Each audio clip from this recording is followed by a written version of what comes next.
How well we communicate is not determined by how well we say things, but how well we are understood. Hi everyone, I'm Rasika, your speaker for today. I'm a chartered accountant by profession and pursue my career in indirect taxes primarily. I've been fortunate enough to be associated with Hiregange and Associates for a larger part of my career now. Making a difference in the education system has been something which has been really close to my heart. And when I got to know about what Madhukar sir is doing in regard to the Hiregange Bridge program, I was keen to be a part of it. Now that you know about me, I'll also give a very small brief on what is the Hiregange Bridge. So, bridge, as the name suggests, is bridging the gap between education and employability, knowledge and wisdom. The entire intention is to help the youth have a flourishing future, flourishing career with use of some skills which are not concentrated upon in the education system in India. And one such skill which we are going to deal with today is communication. So, the topic for today is communication, a brief introduction. What is communication? Communication is the core and essence of social life. It is the process through which one communicates meaning interacts, expresses their feelings, experiences, and needs. If you reflect upon, you will realize that almost 70% of your waking hours you're spending time in communicating in terms of reading or writing, listening, speaking, and expressing in non-verbal formats. Hence, when such an important part, such an integral part of your day is through communication, it's important that communication is effective. It has a purpose to serve. So, in case if you mess up with the purpose of communication, the results are counterproductive. You will agree when I say that any idea, direction, or any sort of plan would not have any impact unless it is transmitted and understood by the person for whom it is meant in the way it is meant to be communicated. Having understood what is communication, a very brief of what is communication, we'll also understand some of the myths of communication. So, whenever anyone hears communication, they presume that there are necessarily two people involved. One is the sender, and the other is the receiver. However, it is very interesting to note that communication is also very crucial when dealing with self. In times of turmoil, a few positive affirmations told to self makes a huge difference. If you have to relate this to some movie, if you can recollect a movie called Three Idiots, starring Amir Khan, whenever the lead actor was in tension, he would just narrate, all is well to him, all is well. All is well is what he would repeatedly say to himself, just assuring the subconscious mind that everything is in control. So, when some very strong and powerful positive affirmations are told to our subconscious mind on a day to day basis, on a repeated basis, it lays a strong foundation for a positive and extraordinary mindset. One more myth about communication is that communication necessarily is predominantly involving a speaker. However, listening is also very important in communication. It is how one listens to the others to understand their views in an empathetic manner that makes it effective. It is how one shares his or her thoughts without having any preconceived notions and expresses and tries to convince the other of his view and gives any sort of feedback that makes a positive difference in the entire process of communication. So you will have noticed that communication, when a speaker is given a job of presenting, he predominantly focuses the entire energies on how should it be delivered, what should be the language, how should we be communicating, what is the mode of communication, and all of that. He thinks only from his perspective when he is going for a presentation. However, that's only the first step that he's doing. A communication will be effective only when he thinks from the listener's perspective as to who is the listener, what are the requirements, which background do they come from, how well they can understand what form of language that is communicated. So, all these are very important factors when determining how one should communicate. So, the focus should be shifted from the speaker to the listener, because the person for whom communication is meant is more important than the person who is sending it, as it is to be used by the person who is receiving it. Having understood a very brief on communication, what communication is, what are the myths that the society lives in about communication, it's important to know why effective communication is really important. When you communicate effectively, it avoids majority of misunderstanding and disputes in personal, career, and professional life. Let us understand this with a very small example. Say, for example, you're at work and you have some obligation at home. So it's very important that either you communicate at work that you have some personal obligation at home and that it is important that you leave right now, or communicate at home that maybe it will not be possible for you to come on time because you're stuck with some important deliverable. But not communicating any of these and struggling with yourself in order to complete the work and complete in a hasty manner, give a deliverable maybe which is not satisfactory, and then reaching home not on time and keeping everyone frustrated. Right? So this entire frustrated situation would have been avoided by merely communicating to the right people at the right point of time. One more very important thing that is today is it's a fast-paced workplace.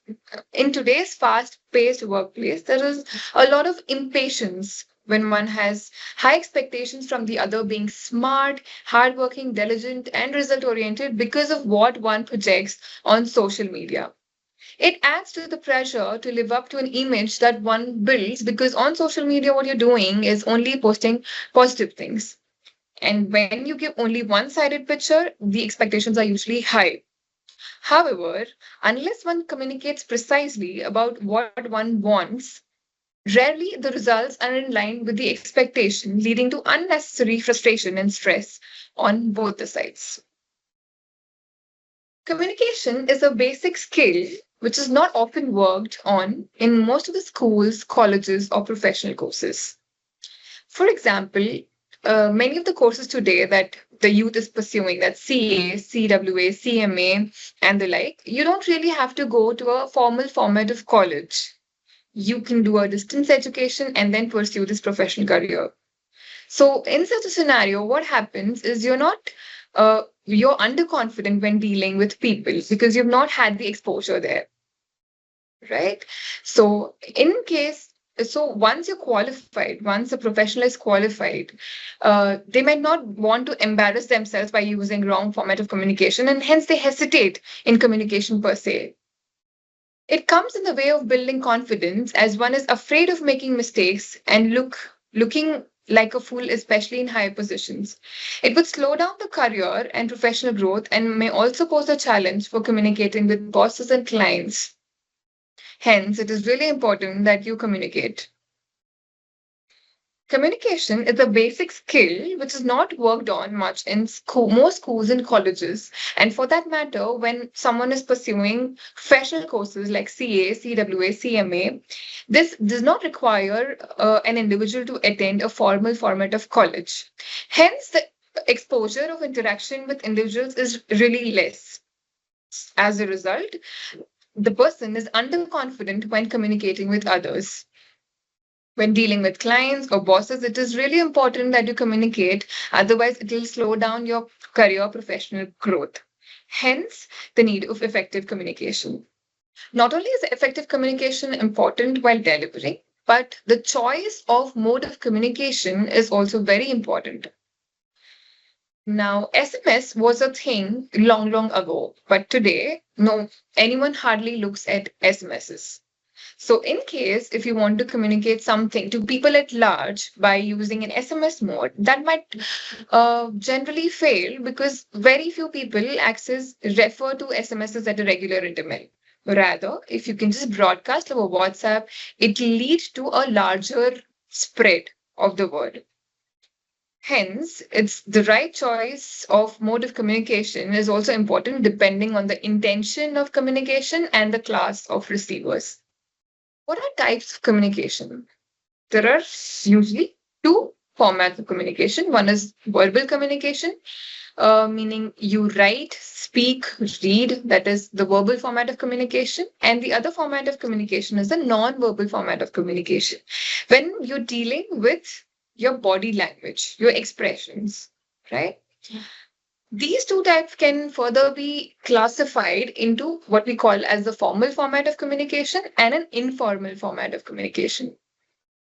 So formal is the one wherein you're dealing with your colleagues or clients at workplace usually. And informal format of communication is when you use it between friends and family. That is for interpersonal relations. However, finest level of format of communication that you use, if you switch between formal and informal, the entire purpose of communication is defeated. Now, say for example, you cannot address a client stating, "Hi, buddy, what's up?" While you can use the same for a friend.